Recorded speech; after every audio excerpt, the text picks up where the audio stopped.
Hello and welcome to all our viewers in Nigeria and around the world to a new cycle on Global Television, coming to you live from the nation's capital, Abuja.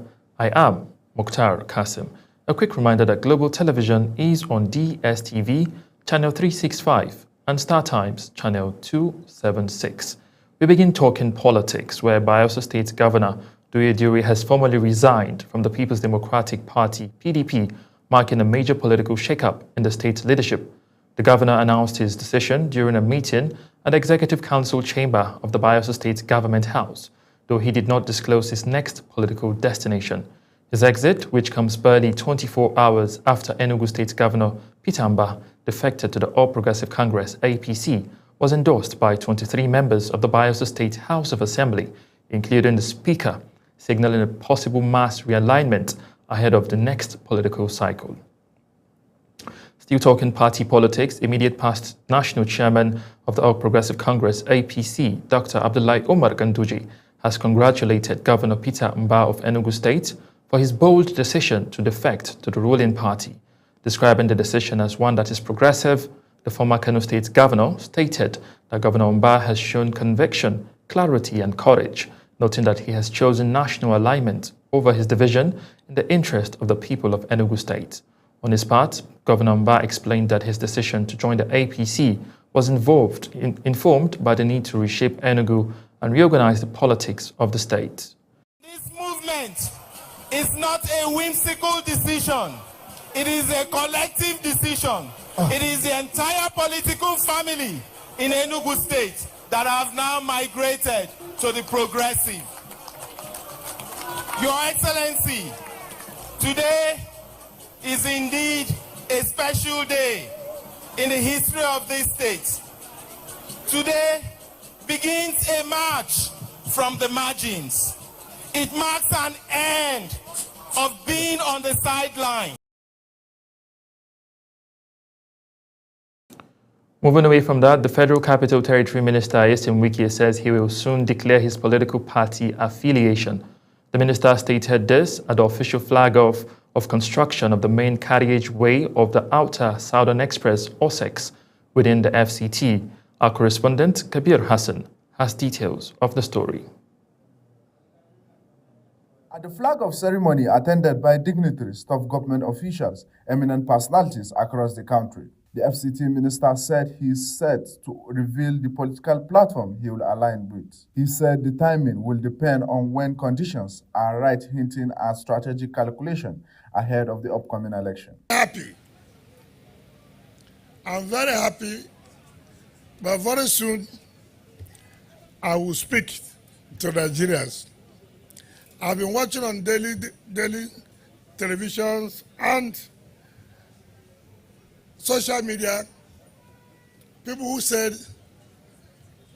I want to destabilize the party, I'm working for APC, all of them now in APC. The minister shifting focus to a project at hand, unveiling roads, infrastructure, describing how the work will benefit residents, ease traffic and boost development across the FCT, while commending President Bola Tinubu of his agenda, stating that Renewed Hope agenda has been impactful to Nigerians. So for us, every promise made by this administration, under the leadership of His Excellency Mr. President, be assured that we shall fulfill all the promises we have made to the people of the FCT. Wike's dual message today underscores a balancing act, the promise of new political clarity paired with continuous commitment to delivering infrastructure in the nation's capital. Nigerians will be watching closely for his party declaration and for the real impact of this project. Kabir Hassan, reporting for Global TV News.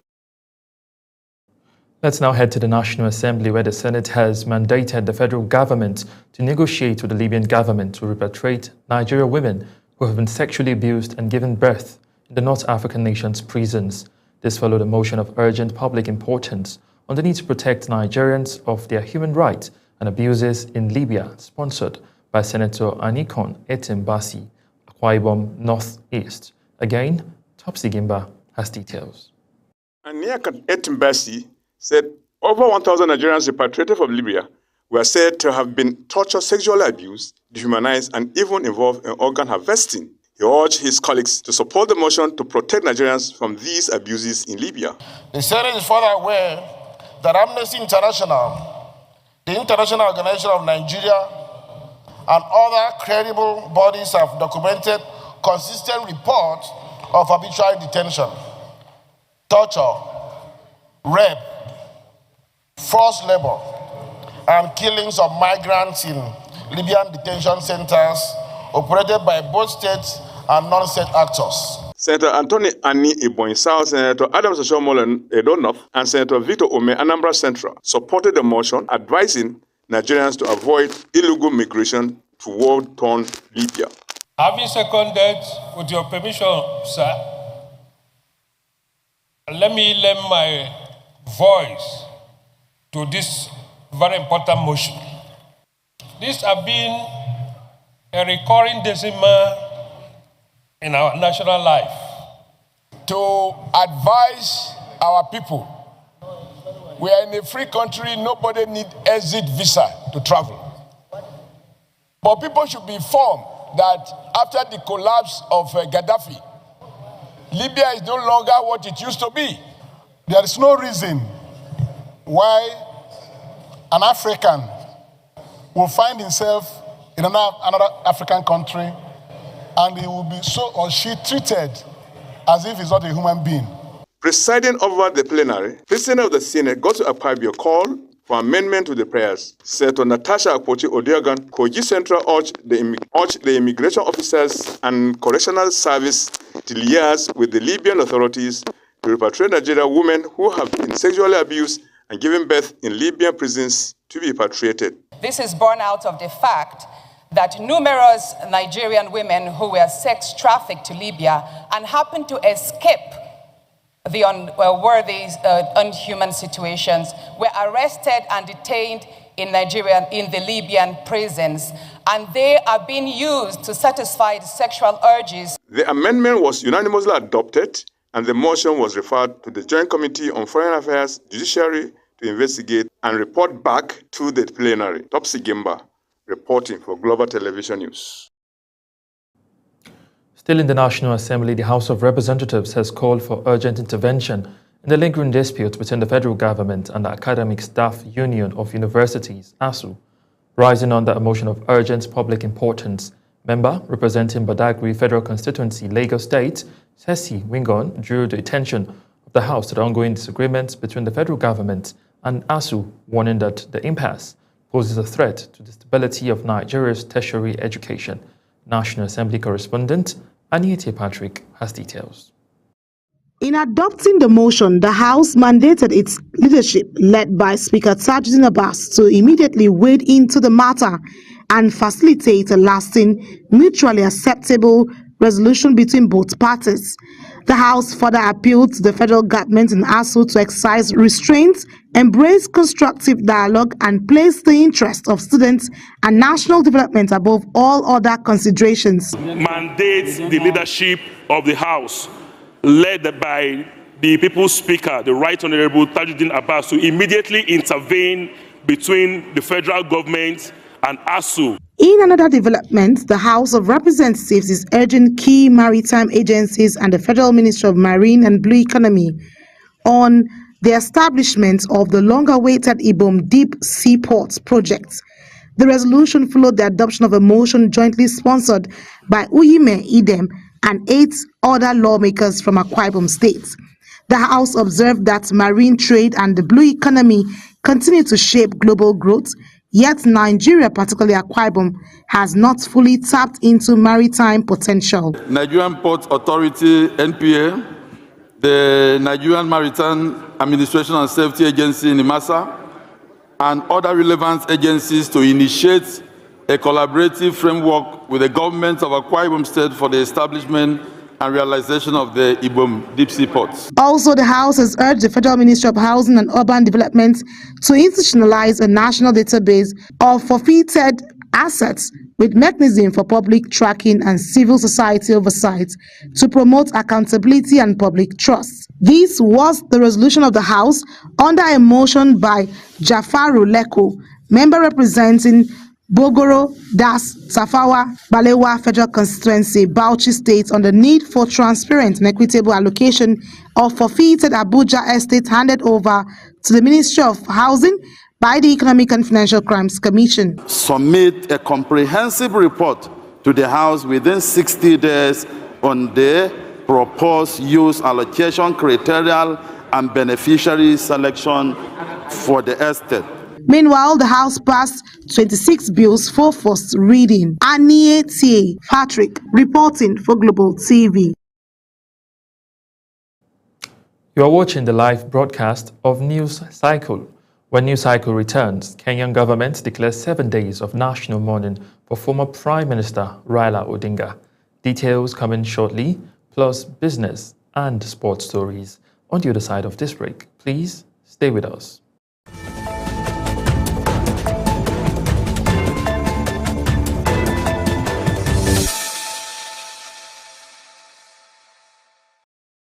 Yeah, welcome back from that break, and if you're just tuning in, this is the live broadcast of News Cycle on Global Television, coming to you live from the nation's capital. I am Mukhtar Qasim. And now to business news, where Nigeria is set to officially assume the chairmanship of the Intergovernmental Group of 24, also called G24, on November 1st, 2025, taking over from Argentina. The Central Bank of Nigeria, CBN, announced the development on its official X handle, describing it as a major milestone that underscores the country's growing influence among developing economies. Now, experts have warned that Nigeria's growing food crisis demands urgent and coordinated government intervention, as over 33 million citizens are now facing acute food insecurity. This is a situation recently highlighted by President of the Senate, Godswill Akpabio. Our correspondent, Zara Unasir, has details. The inability to consistently access safe and nutritious food is tightening its grip on millions of Nigerians. The worsening situation has been linked to multiple factors, including poverty, climate change, conflicts, and rising food prices that continue to push families into hunger. Economic shocks, poor infrastructure, and post-harvest losses further compound the crisis, making it difficult for many households to afford even basic meals. As issues to be addressed. One, why acute hunger? What is the protective mechanisms for the farmer security? Because we can't be talking of food security when we are not talking of the farmer security. What are the implementation factors? What are the indices on this farmer security? What is really farmer security? Because a lot of people don't even know what is farmer security. Professor Ibrahim Abubakar warns that merely declaring a state of emergency on food insecurity will yield little result without a clear master plan and measurable strategies to achieve food sufficiency. The first thing is to bring back the call for farmer security. Let's discuss it. Let's have another roadmap. After all, the first roadmap has already elapsed, because it's supposed to be, it has to go back to the drawing board. Modernization has come. So many things have gone obsolete. So it has to bring eggheads together who will discuss these issues. Stakeholders insist that addressing the root causes from climate change and economic instability to limited access to agricultural resources is key to ensuring lasting food security for Nigerians. As millions continue to struggle for daily sustenance, experts say only bold evidence-based policies can reverse the growing hunger trend across the nation. Zahra Nasir, reporting for Global TV News. Let's now take you back to the National Assembly and tell you that the House of Representatives has moved to protect Nigerians from what it described as arbitrary and exploitative bank charges imposed by commercial banks across the country. Now, this followed a motion of urgent public importance raised by Shagaya Mukhtar from Kwara State during plenary. National Assembly correspondent Aniete Patrick gives us the details.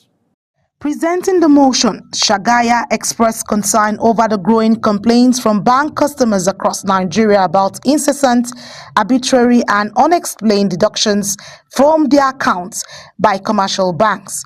He noted that while banks are expected to provide financial services at fair and transparent costs, many Nigerians have continued to suffer multiple deductions such as SMS, alerts, charges, card and account maintenance fees, interbank transfer fees, stamp duties, and other unaccounted debits, some of which are duplicated or unjustified. Adopting the motion, the House urged the Central Bank of Nigeria to immediately publish a comprehensive and simplified list of approved bank charges and enforce strict penalties on banks found guilty of illegal deductions. Urge the CBN to publish a comprehensive and simplified list of approved bank charges and ensure proper enforcement of penalties against banks found to be in violation. In another development, the House of Representatives has urged the Nigerian Armed Forces, the police and other security agencies to immediately reinforce deployment and launch joint operations in Kebbi and Tambuwal local government areas of Sokoto State, following renewed bandit attacks that have left scores dead, many abducted, and entire communities displaced. The call followed a motion of urgent public importance raised by Abdul Samad Dasuki, representing Kebbi, Tambuwal Federal Constituency of Sokoto State. That if these attacks persist without immediate and decisive intervention, Kebbi and Tambuwal may experience further humanitarian crisis, mass displacement, and deepened distrust between citizens and the state. Meanwhile, at plenary, 3 Kaduna State PDP members of the House of Representatives defected to the ruling APC. The defectors are Abdul Karim Ahmed, representing Kaduna South Federal Constituency, Aliyu Abdullahi, representing Ikara, Kabo Federal Constituency, and Sadiq Abdullahi, representing Sabo Geri Federal Constituency. Reading their defection letters, the Speaker, Tajuddin Abbas, during plenary said their defection was due to an internal crisis within the PDP. The highlight of the defection was the presence of Kaduna State Governor Uba Sani in plenary. Aniye Patrick, reporting for Global TV. And now to news making rounds on the foreign scene. Kenyan President William Ruto has declared 7 days of national mourning following the death of veteran opposition leader Raila Odinga. Ruto described the late Odinga as a giant of democracy and one of Africa's greatest sons, announcing that a state funeral will be held in his honor.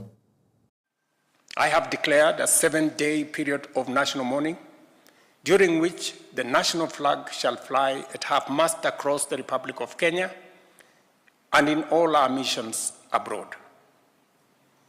As a mark of respect, I have postponed all my public engagements for the coming days, and I ask all other public servants and leaders to do the same so that we can join the nation in this period of mourning and deep reflection. Our former Prime Minister, Raila Amolo Odinga, shall be accorded a state funeral with all attendant honors. Now, Odinga died on Wednesday in India after suffering cardiac arrest while receiving medical treatment.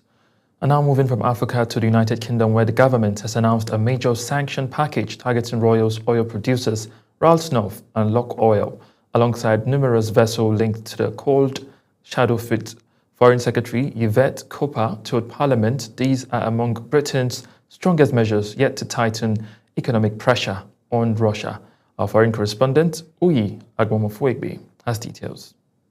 The new sanctions list includes Rosneft and Lukoil, 2 of Russia's largest oil companies, as well as over 50 tankers tied to shipping networks that evade existing restrictions.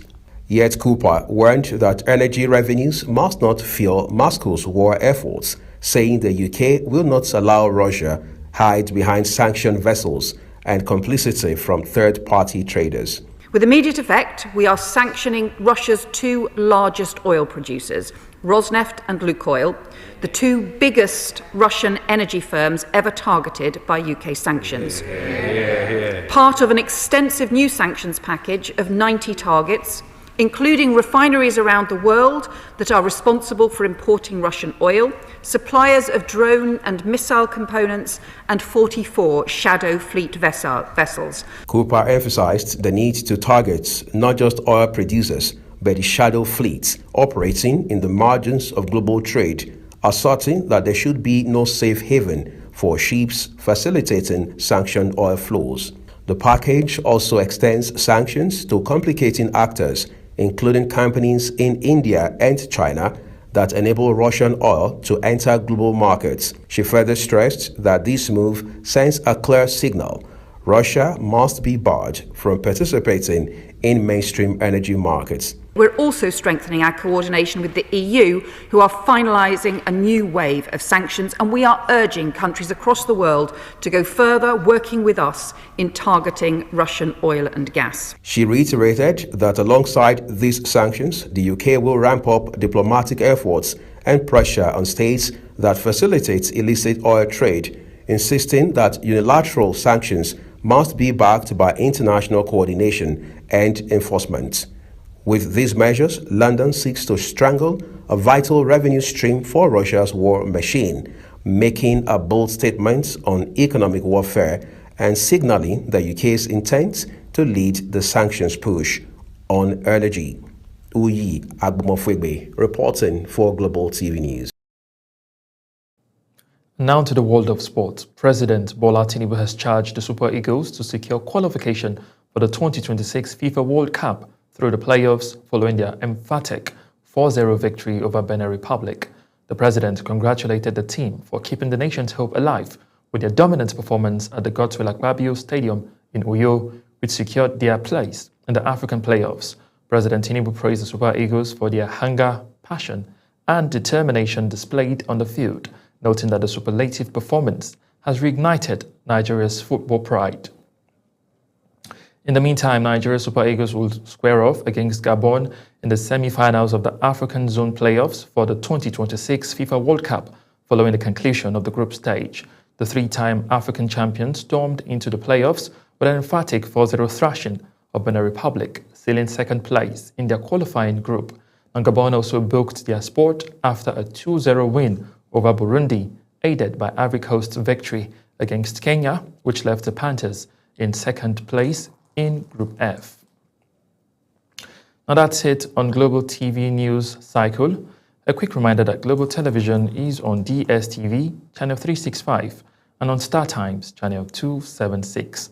Kindly follow us across all social media platforms now showing on your screen using @GlobalTVNG.